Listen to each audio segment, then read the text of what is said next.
Wouldn't hold the flight. Are you packaging this? No. I've never tried that. Well, luckily you're never that. When's your flight leave? Well, actually, we're jumping around because the U.S. air flight's delayed. We're going to get on Southwest. Oh, okay. All right. When do you have to be there by? 2 o'clock. They Oh, want us okay. to. We don't know precisely, but they want us 2 o'clock. We go in session. All right. Well, and for testing 1, 2, 3, 3. What's your gut feeling about what will we find out by midnight tonight? What's your gut feeling?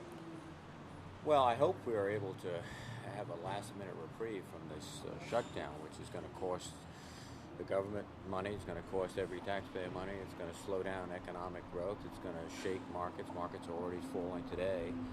But I think, given the demands of the House, which is basically they want to essentially undo all the health care legislation that's been in effect for 3 years now, that's not going to happen. So we're locked into this unfortunate situation where it's likely we could shut down. Well, and you're saying it's important to keep economic development going. The unemployment rate's kind of ticking down. All these things are positive. That's not more important to keep that going than this health care bill? Oh, I think what they're asking for is basically to undermine what has been passed by the Congress, what has been declared constitutional by the Supreme Court, which goes into effect on October 1st in terms of the exchanges opening up.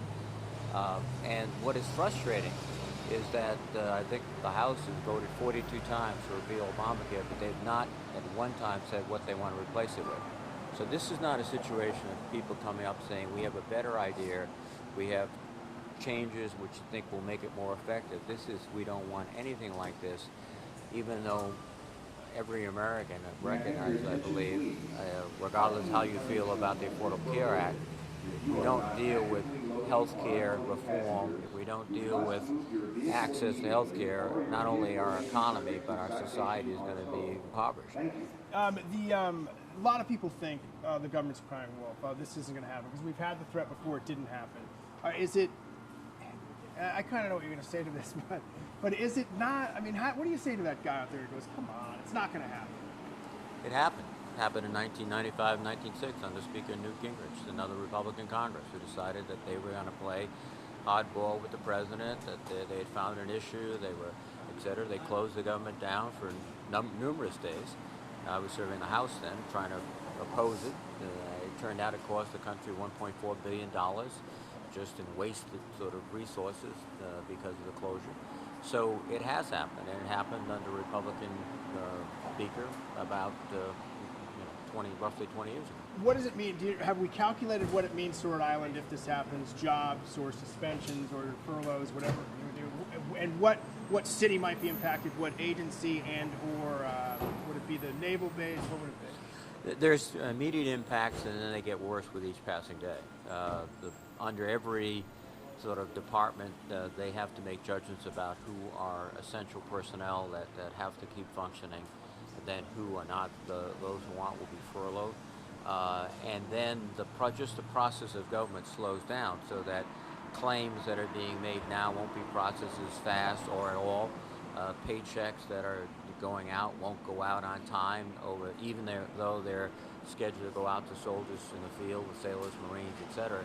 So this is a cumulative effect. It gets worse and worse, and the impacts get worse and worse. How many Rhode Islanders might be impacted directly? And I know there'd be a mushroom effect, but how many Rhode Islanders might be impacted directly?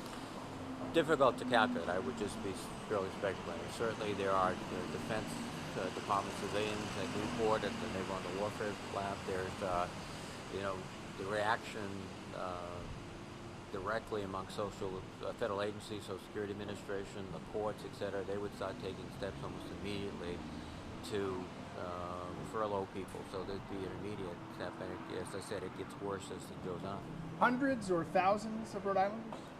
I don't want to speculate. I mean, I'd like to see none. I'd like to see us resolve it. I'd like to see us, we've done this before, and it just simply cost us money without any significant changes in policy back in the 90s.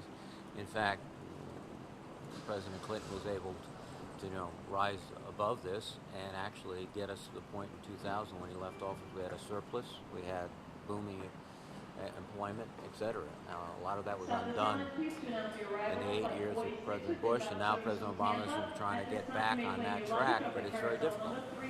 And one last question: give me the timeline of what happens next. You fly to Washington. When do you have to be in the Senate? When does the debate start, time frame wise? Early this afternoon. I'm trying to get back as quickly as I can.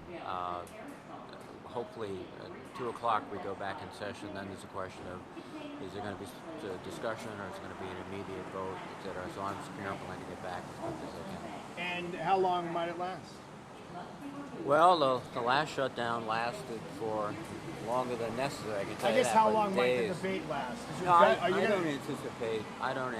don't anticipate a long debate before a vote, but then I anticipate continued debate, regardless of the vote. That people will Whether be it's talking pro or nay, pro nay or or con. yeah, okay. Exactly. All right, he's going to get a shot of you walking in. Thanks, Senator. Thank you very much. What's going on? How are you? Later, Senator.